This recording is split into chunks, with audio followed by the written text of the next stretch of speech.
SL ग्रुपच्या वरळी ऑफिसमध्ये दरवर्षीप्रमाणे हनुमान जयंती उत्साहात साजरी करण्यात आली। यावेळी एसएल ग्रुप अधिकारी आणि कर्मचारी उपस्थित होते।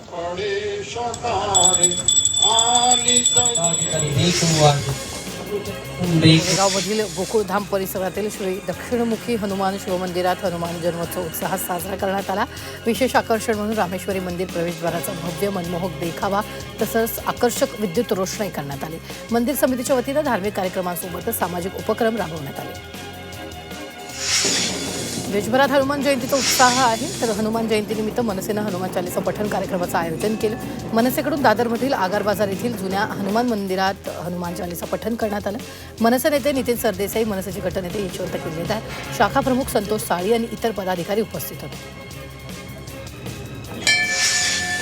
मुंबई विमानतळावर प्रत्यक्ष ॲप आधारित डिलिव्हरी सुरू झाली। प्रवाशांना त्यांच्या गरजेच्या वस्तू ब्लिंकिट ॲपद्वारे मागवता येणार आहे। ही भारतातील पहिली इन टर्मिनल क्विक कॉमर्स सेवा आहे। मार्च महिन्यात मुंबईमध्ये मालमत्तांच्या विक्रीत वाढ झाली, तरी मुद्रांक शुल्काच्या रूपातून सरकारला मिळणाऱ्या महसुलात घट झाली।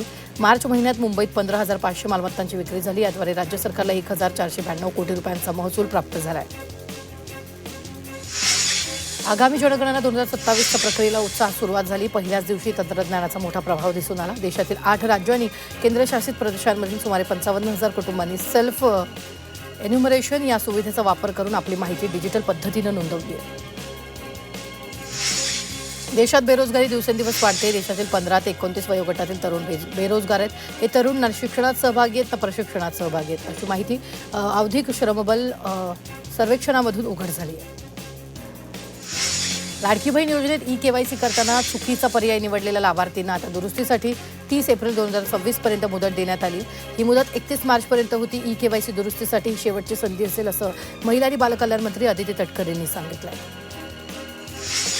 मुख्यमंत्री माझी लाडकी बहीण योजनेतील पडताळणी पूर्ण झाली। या पडताळणी अखेर 71 लाख बहिणी अपात्र ठरल्या। त्यांना नोव्हेंबर 2024 पासून सरकार महिना 1,500 रुपये अनुदान देते, तर महिन्याला ही रक्कम 1,065 कोटी होती। तर गेले 20 महिने या अपात्र लाडक्या बहिणींवर सरकारनं सुमारे 21,300 कोटी रुपये खर्च केले। सोने चांदीच्या दरात मोठी घसरण झाली। सोनं 4,000 तर चांदी तब्बल 15,000 स्वस्त झाली आहे। 4,000च्या घसरणीचं सोनं प्रतितोळा 1,50,000 खाली आले, तर चांदीचे दर प्रति किलो 2,43,000 आलेला आहे। भिवंडी निजामपूर शहर महानगरपालिकेच्या कर विभागाच्या पथकाने 2025-26 आर्थिक वर्षात 103.31 कोटींची करवसुली केली। यंदाची करवसुली मागील 3 वर्षाच्या तुलनेत आतापर्यंतची सर्वात जास्त वसुली आहे। महानगरपालिकेच्या अधिकारी आणि कर्मचारी पथकाच्या प्रयत्नांमुळे हे शक्य झाल्यानं महापौर आणि आयुक्तांनी कर विभागाच्या अधिकाऱ्यांचं अभिनंदन केलं।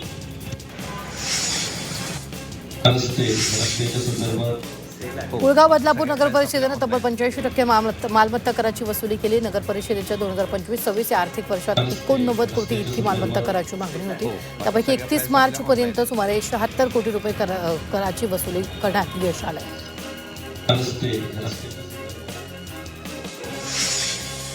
मुंबई महानगरपालिकेच्या कर निर्धारण आणि संकलन विभागानं मालमत्ता कर संकलनाच्या बाबतीत यंदा विक्रमी कामगिरी केली आहे। मालमत्ता कर संकलनाचे आजवरचे सर्वात विक्रम मोडीत काढून 2025-26 आर्थिक वर्षासाठी निर्धारित करण्यात आलेल्या 7,341 कोटी रुपयांच्या सुधारित दृष्ट्या उद्दिष्टांच्या तुलनेत महापालिकेनं 7,610 कोटी 90 लाख रुपये इतका मालमत्ता कर संकलन केला। ठाणे खाडी मार्गात भारताच्या पहिल्या बुलेट ट्रेन कॉरिडॉरमध्ये 21 किलोमीटर लांबीचा भुयारी मार्ग असणार आहे। यापैकी 5 किलोमीटर भाग न्यू ऑस्ट्रियन टनेलिंग मेथड वापरून पूर्णपणे खोदकाम करून तयार करण्यात आलं। खोदकाम पूर्ण झाल्यानंतर आता बोगद्याच्या बांधकामाच्या पुढील टप्प्यावर काम सुरू करण्यात आलं। मध्य रेल्वेवर एसी लोकलला पसंती वाढली। यंदा मार्च महिन्यात 37 लाख प्रवाशांनी एसी लोकलमधून प्रवास केला। वाढत्या तापमानाच्या पार्श्वभूमीवर आरामदायी प्रवासासाठी प्रवाशांनी एसी लोकलला पसंती दिली आहे। प्रवाशांची अतिरिक्त गर्दी विभाजित करण्यासाठी मध्य रेल्वेनं CSMT मडगाव दरम्यान रेल्वेगाडीच्या 20 फेऱ्या चालवण्याचं नियोजन केलं। मात्र 5 एप्रिल रोजी धावणाऱ्या 2 रेल्वेगाड्यांच्या फेऱ्या रद्द केल्या। रेल्वे प्रशासनानं या रेल्वेगाड्या रद्द केल्यानं प्रवाशांकडून संताप व्यक्त करण्यात येतो। MMRDAनं वांद्रे कुर्ला संकुलातील वाहतूक कोंडीचा प्रश्न सोडवण्यासाठी पॉट टॅक्सी प्रकल्प हाती घेतला। या प्रकल्पामुळे कुर्ला रेल्वे स्थानक आणि वांद्रे रेल्वे स्थानकावरून BKCत पोहोचणं सोपं होणार आहे। या पॉट टॅक्सी मार्गिकेच्या कामाचं भूमिपूजन उद्या करण्यात येईल। मालवाहतुकीसाठी समर्पित असणाऱ्या डेडिकेटेड फ्रेट कॉरिडॉरचं जाळं विस्तारित करण्यात आलं। भारतीय रेल्वेनं देशाच्या कानाकोपऱ्यात जलद गतीनं अत्यावश्यक आणि जीवनावश्यक सामानाची वाहतूक करण्यासाठी हे जाळं विस्तारित केलं। त्यामुळे JNPT सफाळे अंतर 5 तासात पूर्ण होणार आहे।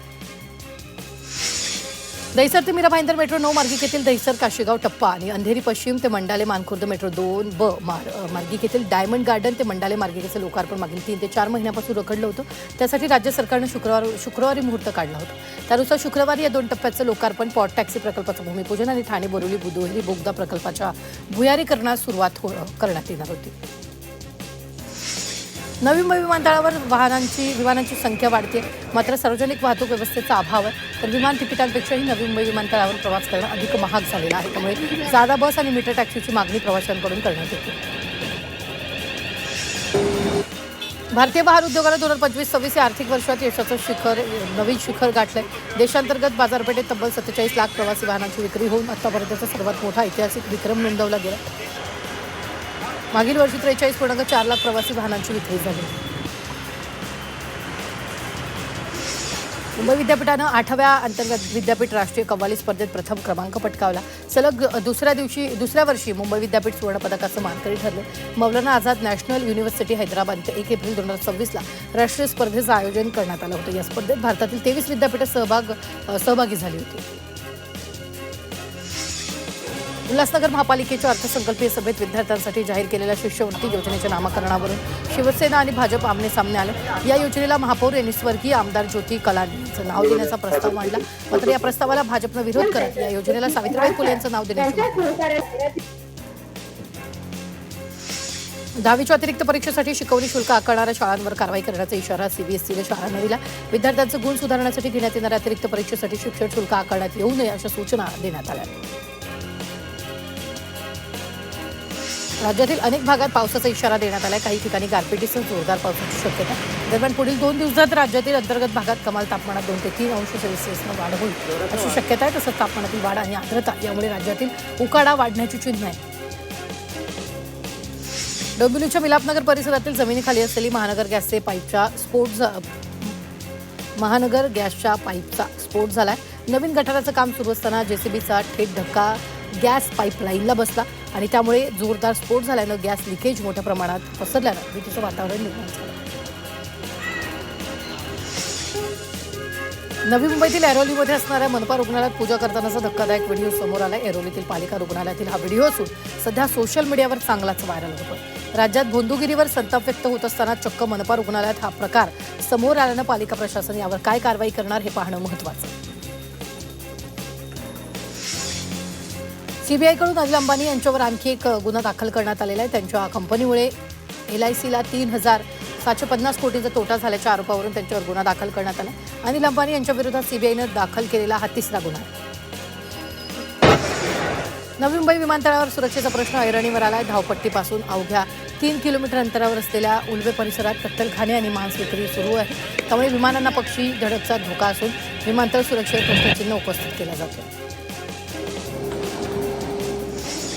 दादर रेल्वे स्टेशनमधील प्रवाशांची सुरक्षा रामभरोसे असल्याचं पुन्हा एकदा उघडकीस आलं. कारण दादर रेल्वे स्टेशनमध्ये चक्क एक महिला TCचं पाकिटच चोरट्यांनी मारलेलं आहे. या महिला TCनं फुकट प्रवाशांकडून वसूल केलेल्या दंडाचे पैसे पाकिटात ठेवले होते. दादर स्टेशनजवळ काही दिवसांपूर्वी लोकलवर दगडफेक करण्यात आली होती. त्यात एका महिलेच्या डोळ्याला गंभीर दुखापत झाली होती. त्यानंतर दादर रेल्वे स्टेशनवर महिला TCचं पाकिट मारल्यानं रेल्वे प्रवाशाचा सुरक्षेचा प्रश्न ऐरणीवर आला. डोंबिवली महिला अत्याचारानं हादरली. एका 22 वर्ष महिलेवर 3 रिक्षाचालकांनी सामूहिक अत्याचार केला.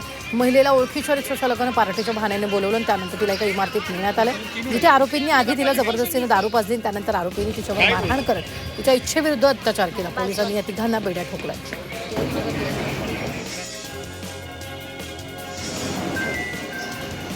डोंबिवलीत एका पुजाऱ्यानं 5 वर्षाच्या चिमुकलीचा विनयभंग केला. या घटनेत 46 वर्ष हरेश भावे यांना बेड्या ठोकल्या. घटनेनंतर महिलांच्या सुरक्षेचा प्रश्न आहे.